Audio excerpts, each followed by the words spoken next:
Okay, so let's talk some Zach Wilson. It's one of my favorite things to do, talking Zach Wilson. I've already made a whole film study on Zach Wilson, but that was kind of more of a general film study on him as a player. Now I kind of figured I should make a film study that's sort of more about, how he will fit in with the Jets, because he's going to a team that has a Mike LaFleur system implemented. We don't know exactly what that is because he hasn't been like the guy on offense before. We've never seen that. This will be the first time we're seeing that in New York. Obviously, he's the brother of Matt LaFleur, so we can assume that there could be some similarities to that. He's also under the Kyle Shanahan coaching tree, so probably the safer assumption is it's going to be a little bit closer to that. Granted, those are kind of similar systems anyways, largely predicated on run and play action with occasional deep shots. And I think this could be a great situation for Zach Wilson. So let's talk about really what he can do well. We'll get into just sort of talking about what Zach Wilson's awesome at as well, and him as a player, along with, looking at it through the lens of him being a New York Jet now. So we'll start off with this play. And I probably should mention also, yes, I know people are going to say, well, couldn't you sort of last time look at it through the lens of him being a Jet? Kind of, but at the same time, it was not clear whether or not he was going to be a New York Jet at the time I made that video. It was still a month before the draft. It became a lot more close, sort of the closer we got to the draft. But anyways, so we'll start off with this play. It's going to be a play action, and Wilson is going to start off looking to his left. He wants to throw it somewhere in that concept. However, it's not really going to work out. Watch. Wilson takes a snap, does sort of fake the handoff, and to his left, not really too much open. Now, you look further down towards the bottom of the screen to Wilson's right, which Wilson is currently not looking at. There is a player who is about to get open. This was that quarters coverage that they were going up against, and a safety came way in, sort of in case it was a running play. Now he's out of position, so there's going to be an opening further deep. But Wilson is not looking that way because it wasn't his first read, and there is starting to become a little bit of pressure. So you also notice towards the line, I've created a sort of little thing there showing that there is some space for him to run. But again, he knows none of this at this point. But again, watch him notice it, squeeze through that gap, runs over, makes just an incredible off-balance throw. That's what he can do consistently. I'm telling you, watch his tape, not his highlights, watch his tape, and you'll see just a ton of those types of plays. So a lot of people might sit here and kind of say like, okay, that's great, but we still want you to be able to be effective just in the traditional plays. Yes, it's awesome that when a play breaks down, he can make something happen, but there's more value in just a guy who's great when a play doesn't break down. How good is he in those situations? And I think pretty good. Like, we'll start off with this play. I actually think that in a weird way, Zach Wilson has become so good at throwing off balance down the field that his deep ball has become underrated, because people don't talk about it in terms of when his feet are planted. People only talk about his deep ball when he's off balance because of how incredible that is. But he can throw a great deep ball with his feet planted as well. Obviously, you expect him to be able to do it in both scenarios, but I'm just saying his deep ball is really good when his feet are planted. And this is an example. So the way this concept works is you have two receivers kind of running further deep, and there's only one safety deep on this play. It's a cover three. There wasn't a ton of opportunities for Zach Wilson to go up against the cover three with a single safety deep, but this is one of them. And basically Wilson's job is see whichever guy the safety is covering and throw it to the other guy. That's typically how this works. Like, watch, right when this play starts, you notice that, takes the snap and waits for the guys to get further deep. At this point, I've circled the player. It's the one running further deep that the safety is not covering. Safety kind of covers the guy over the middle, so now you want to throw it deep. That's how this works. Wilson has his feet planted. He has time to set up and everything. And one thing that you'll see about Wilson is going to be that a lot of these guys, when they have to throw a deep ball, their arm goes way back and then they throw it. That's not Zach Wilson. Watch a very quick release, despite the fact that he's throwing it way down the field with perfect accuracy. And that's something that absolutely, if Mike LaFleur is similar to his brother or similar to Shanahan, there will be these types of opportunities. So the fact that Wilson can make those throws consistently when things are going well or when they're not going well is just uncanny. And now we'll talk about this play, because I think a lot of people are kind of bringing up, like, yeah, okay, great at throwing stuff deep, great sort of towards the sidelines. Not always the best, though, at kind of threading the needle through, when there's zone coverage, making a perfect throw, getting the timing perfect and all that stuff.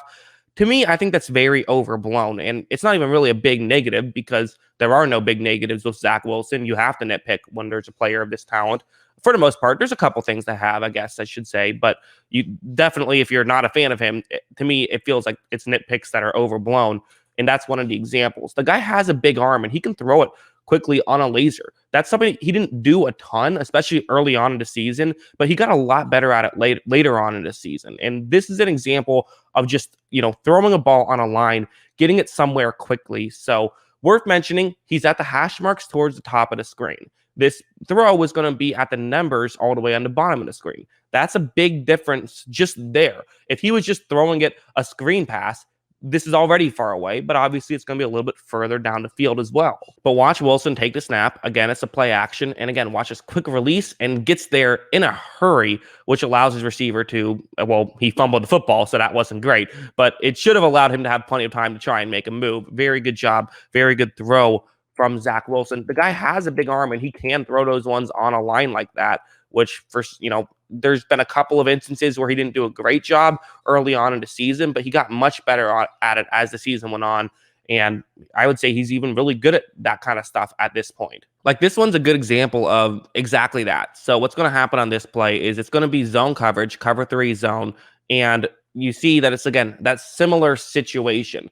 And I'm telling you, Wilson can do this stuff. And this is something that you'll probably see a lot of in the LaFleur system because, again, whether it's, LaFleur, whether it's Kyle Shanahan, if you even want to go back to Sean McVay, which that's where Matt LaFleur kind of learned from. Mike LaFleur was under Shanahan. All of those offenses are predicated around a running game that sort of gets you into zone coverage. And if a team is in zone coverage, look out because Wilson can absolutely pick you apart with these throws over the middle. Watch, right when this play starts, you notice that. So there is kind of this window where you see where he wants to make this throw.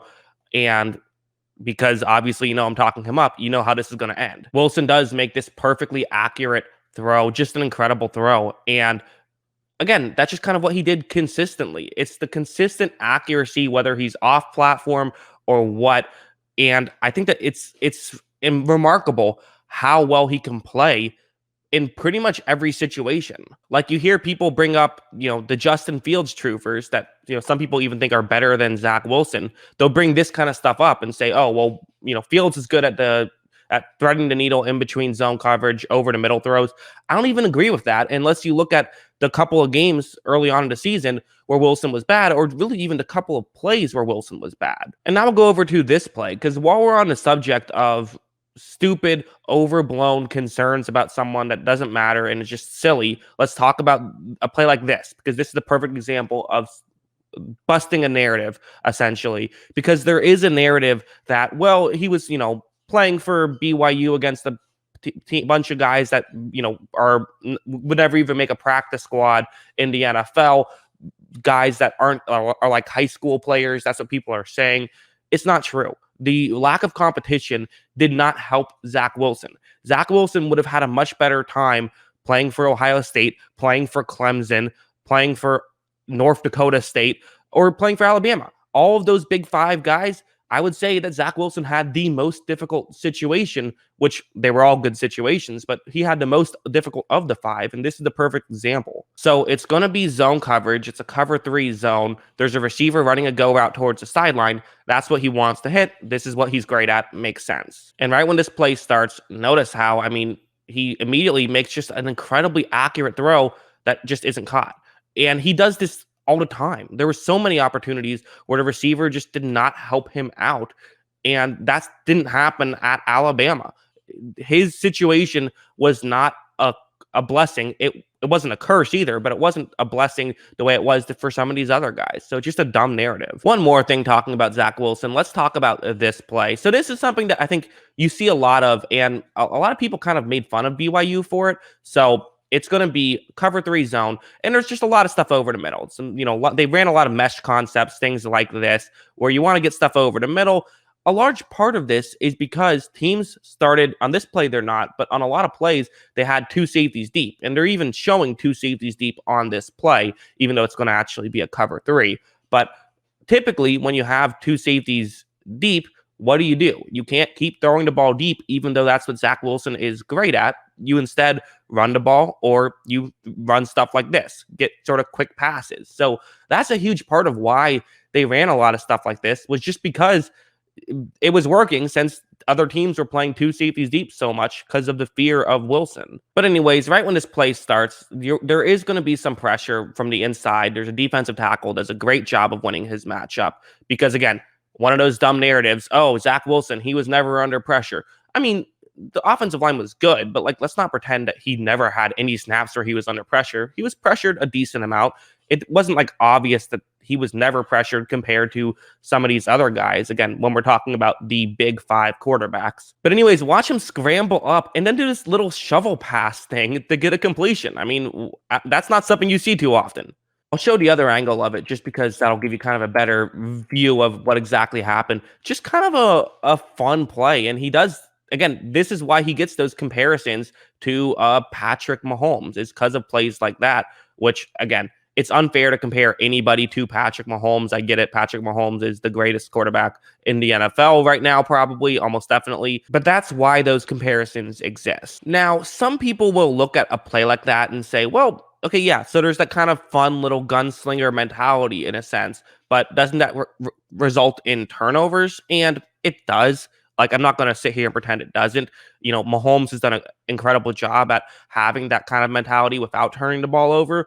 I think it'd be a little silly to suspect that Zach Wilson will be another one of those rare breeds of guys who doesn't have it happen. But in college, he rarely did turn the ball over. But again, that's college. NFL is it's a different game. It just is. And there were definitely a couple of plays that you look at and say, yeah, that was a little dangerous. Even one in the game I'm showing you, there was a play where he kind of just didn't read the coverage right and threw it right to a linebacker who almost made the interception. It wasn't right to the linebacker, but you know, he will have those things. But my point is that they're very few and far between. He doesn't have any more of those. In fact, he has definitely less of those than a Trevor Lawrence, despite the fact that kind of his mindset is this gunslinger, make something happen, never say die attitude.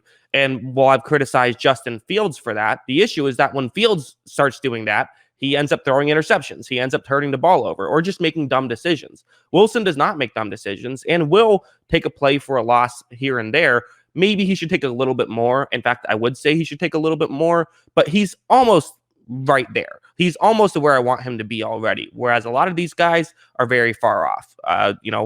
Trevor Lawrence, he needs to pull back a lot, and he's probably going to throw a good amount of interceptions his rookie year.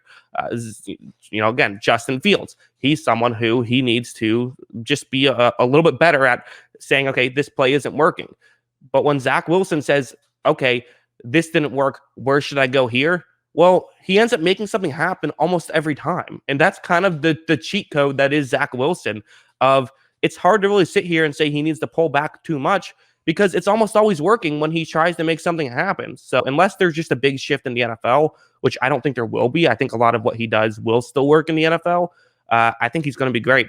I'm a huge fan of Zach Wilson. I think the Jets got an incredible player, and he should be interesting in that system. I think some people are kind of saying, well, is that the best fit? If this is a Mahomes-esque guy who, again, diet Mahomes, then is he going to still be good in this system? Is this a perfect fit? I think yes. I think he'll still work in that system. I have no doubt about it. So that's what I think. What do you guys think? Let me know in the comments below. And of course, as always, thanks for watching.